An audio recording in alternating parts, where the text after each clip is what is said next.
ED के बारे में चर्चा कर रहा था, जब सदन राजनीतिक मूल्यों के बारे में चर्चा कर रहा था, जब सदन चारित्रिक मूल्यों के बारे में चर्चा कर रहा था, विजेंद्र गुप्ता और भाजपा के नेता इस सदन को छोड़ के भाग गए थे। ऑन रिकॉर्ड आना चाहिए सदन के अंदर।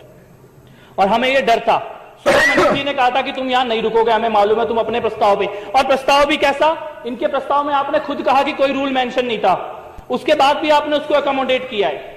गलत प्रस्ताव देने के बाद भी हमने कहा कि हम चर्चा कराएंगे, खुल के बात कराएंगे, और उसके बाद भी अपनी बात आधी रख के उसके बाद सदन के बीच से निकल के भाग गए। मेरे को लगता है कि आज भाजपा का पूरा चरित्र, पूरी की पूरी भाजपा की सच्चाई और कितने सीरियस हैं ये महिलाओं के मुद्दों को लेकर, कितने सीरियस हैं ये राजनीति में चरित्र को लेकर, आज ये बिल्कुल सदन के सामने और पूरे देश के सामने आ गया है। मैं कुछ बातें कहना चाहता हूं।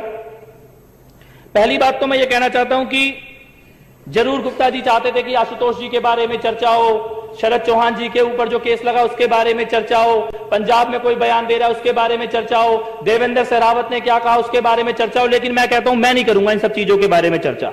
मैं नहीं करूंगा नरेंद्र मोदी आर्मी चलाने वाले टीनू जैन के बारे में चर्चा नहीं करूंगा आज, जो अभी 2 दिन पहले सेक्स रैकेट चलाता हुआ पकड़ा गया, उसके बारे में हम चर्चा नहीं करेंगे। हम चर्चा नहीं करेंगे मध्य प्रदेश के इनके प्रातः स्मरणीय राघव जी के बारे में, जो अपने नौकरों के साथ सेक्स करते हुए जिनकी सीडी पकड़ी गई, इनके वित्त मंत्री थे इनकी सरकार के, हम उनके बारे में भी आज चर्चा नहीं करेंगे। हम चर्चा नहीं करेंगे भाजपा के गुड़गांव के विधायक उमेश अग्रवाल, जिनके ऊपर इस वक्त बलात्कार का केस चल रहा है और उनके कार्यकर्ताओं ने बलात्कार का केस दर्ज कराया है। हम गोवा के उस भाजपा नेता की चर्चा भी नहीं करेंगे जो अहमदाबाद जाती हुई फ्लाइट में एक 13 साल की लड़की के साथ यौन शोषण करता हुआ पकड़ा गया था, हम उसके बारे में भी चर्चा नहीं करेंगे।